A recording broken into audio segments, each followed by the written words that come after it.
আমরা আমাদের নবীকে সবচেয়ে বেশি ভালোবাসি, যিনি আখিরি নবী, যাকে বলা হয়েছে ওয়ামা আরসালনাকা ইল্লা রাহমাতাল লিল আলামিন। আমরা বারবার দেখছি কিছুদিন পর পর কারা যেন কিভাবে এসে আল্লাহ নবীর শানে কটূক্তি করে, নবীকে নিয়ে অশ্লীল ভাষায় গালিগালাজ করে। এই দেশের মানুষ নামাজ না পড়লেও যদি কেউ নবীকে কটূক্তি করে তার কলিজা ছিঁড়ে যায়, সে রাজপথে নেমে যায়। আমি বলবো যারা নবীকে কটূক্তি করে, নবীর নামে গালিগালাজ করে, এদের মৃত্যুদণ্ড এই আইনটাও যেন বাংলাদেশের এই সংসদ থেকে পাশ করা হয়।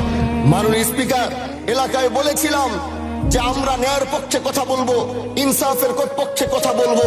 তখন অনেকে হাত ধরে বলেছিল, হামজালা ভাই জাতীয় সংসদে যখন যাবেন একটু বললেন হাদি হত্যার বিচারটা যেন হয়। ন্যায়ের পক্ষে কথা বলেছিল, ইনসাফের আওয়াজ দিয়েছিল।